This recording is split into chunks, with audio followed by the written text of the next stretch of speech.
Right up till 2009, my life was going on smoothly. I was 11 at this age.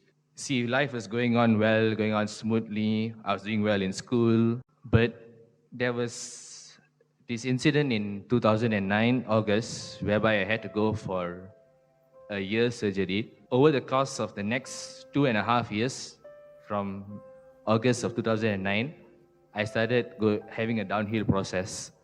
First, I wasn't able to walk. Second, I wasn't able to stand.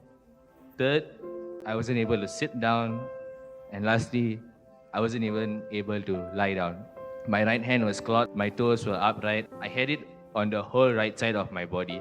The pain was so bad that oftentimes I was given morphine to deal with it. That's how bad the pain was, and it never left. And these spasms were also in my chest, my back, and my throat, which meant that I couldn't eat and I couldn't drink. I had to take semi-solid food. So I had to be placed at a funny degree. It was between sitting and lying down. I went to countless hospitals. I would be admitted for about 5 to 7 weeks at one go. Every night, a Catholic hospital, the nurses would wheel me on my bed into the chapel that's downstairs. The nurses would wheel me down at 3 p.m., where my family will recite with me the prayers of the Chaplet of Divine Mercy. And I would be placed before the statue of Our Lady of Fatima. I would bring all my sadness, my feelings of being down, and I just looked at the statue of Our Lady of Fatima. You see, at this point, I was 11, 12, 13. I didn't really know how to pray. I didn't really want to pray, but I would just look at the statue of Our Lady of Fatima.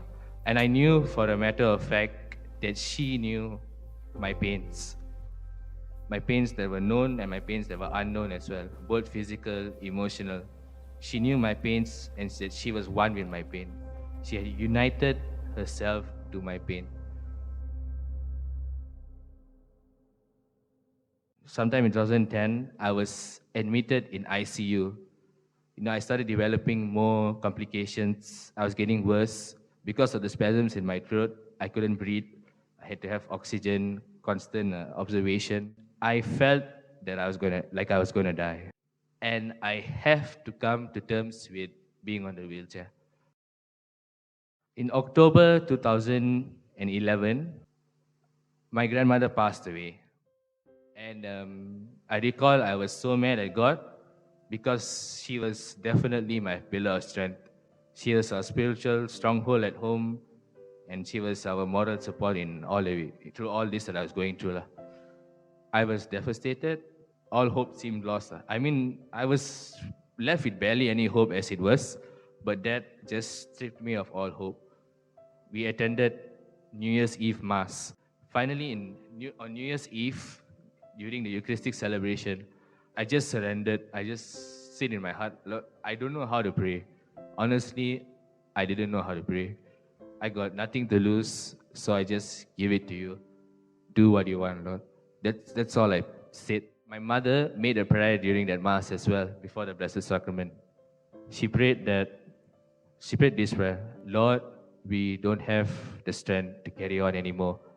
We do not know how to take it from here. Please heal my son, or give us the strength to carry on. I was playing PlayStation with my sister and cousin sisters. I closed my eyes for a while, and in that short while, I saw this bright light. And in front of that bright light was my beloved grandmother, who had passed away on the feast of Our Lady of Fatima. She laid her hands on me, and when I opened my eyes, the first thing that I noticed was my hands started opening up. My toes started going back to normal, and all the pain on my right side that was there for 2.5 years, it just lifted off me.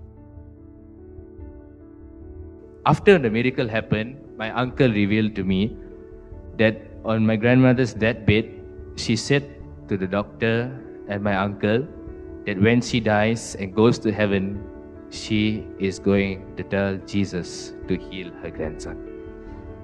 The role that Jesus' Divine Mercy played through Mother Mary, through my grandma, through my parents, was just amazing. And my devotion to Divine Mercy definitely did not stop there. In fact, it picked up from there. So the Divine Mercy helps me appreciate the Holy Mass better, and the Holy Mass helps me appreciate Divine Mercy better. Not just the devotion, but the message. I was bedridden, a 1 in a million case in the USA. I almost died. God brought me out of it. Today I'm walking, I'm standing, I can drive. I can do almost everything through Christ who strengthens me.